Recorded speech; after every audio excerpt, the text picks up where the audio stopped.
ঢাকা বিশ্ববিদ্যালয় ক্যাম্পাস থেকে সরাসরি যোগ দিচ্ছেন সহকর্মী ইকবাল অনেক জানাবেন যে প্রথম দিনে শিক্ষার্থীদের উপস্থিতির হার কেমন দেখছেন এবং জানাবেন যে ক্যাম্পাসে ছাত্র সংগঠনগুলোর কোনো তৎপরতা আছে কিনা।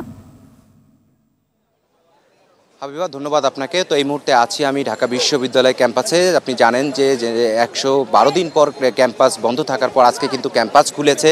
ক্যাম্পাসে সকাল থেকে উৎসবমুখর পরিবেশে শিক্ষার্থীরা তাদের পাঠদানে যোগ দিয়েছেন এবং শিক্ষার্থীদের সঙ্গে আমরা কথা বলেছি। তারা বলছেন দীর্ঘ সময় ক্যাম্পাস বন্ধ থাকার পর তারা উচ্ছ্বসিত এবং তারা ক্যাম্পাসে যোগদান করতে পেরে তারা উচ্ছ্বসিত এবং তারা তাদের বন্ধুবান্ধবদের যারা আছে তাদের সঙ্গে দীর্ঘদিন পর দেখা হয়েছে এবং শিক্ষার্থীরা একটা দাবি তুলেছেন যে এই ক্যাম্পাসে যাতে লেজুর ভিত্তিক যে রাজনীতিতে গেল 15 বছর ক্যাম্পাস কক্ষিগত ছিল সেই রাজনীতি থেকে বেরিয়ে আসতে হবে এবং সেই এবং ছাত্র রাজনীতি নিষিদ্ধ করা হবে। ছাত্ররা কিন্তু বারবার বলছেন এই বিষয়টি এবং এখানে যে ডাকসু রয়েছে ছাত্র সংসদ, সেই ডাকসুর চালু করে নির্বাচন দ্রুত দিতে বলে এবং শিক্ষার্থীদের যা নৈতিক যে দাবি দেওয়া রয়েছে সেগুলো বাস্তবায়ন হবে।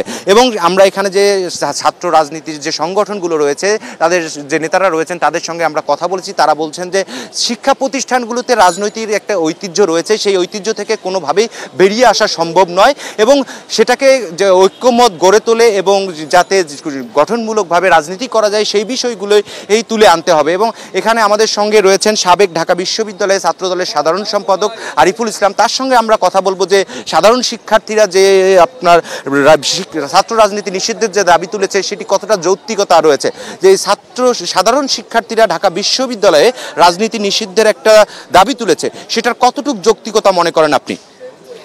দেখুন, বাংলাদেশের সৃষ্টিলগ্ন থেকে আজকে ঢাকা বিশ্ববিদ্যালয়ের সৃষ্টিলগ্ন থেকে ছাত্র রাজনীতি ছিল।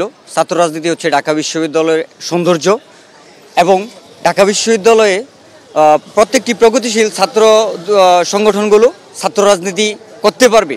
কিন্তু বর্তমানে যে আপনার 5ই আগস্টের পরবর্তী বৈষম্য বিরোধী ছাত্র আন্দোলনে যারা ছিল তারা কিন্তু আপনার 1952 সালের ভাষা আন্দোলন দেখে নাই, 62র শিক্ষা আন্দোলন দেখে নাই, 66র 6 দফা দেখে নাই। আপনারা এখন কোন প্রক্রিয়ায় রাজনীতি করলে সাধারণ শিক্ষার্থীদের মাঝে আপনাদের গ্রহণযোগ্যতা ফিরে আসবে? আমরা বিশ্বাস করি যে এখন আমাদের রাজনীতির গুণগত পরিবর্তন হতে হবে।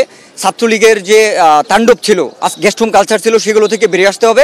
আমাদের রাজনীতি হবে এখন ছাত্র বান্ধব এবং ক্যাম্পাস বান্ধব, শিক্ষার্থী বান্ধব। ধন্যবাদ আপনাকে। তো হাবিবা, শুনছিলেন যে এখানে যে ছাত্রদল নেতা রয়েছেন তিনি বলছেন যে 15 বছর যে লেজুর ভিত্তিক রাজনীতি ছিল সেখান থেকে বেরিয়ে আসলেই ছাত্র রাজনীতির একটা সুষ্ঠু পরিবেশ ফিরে আসবে। এই ছিল ঢাকা বিশ্ববিদ্যালয় থেকে আমার কাছে সবশেষ অবস্থা। হাবিবা, ধন্যবাদ আপনাকে।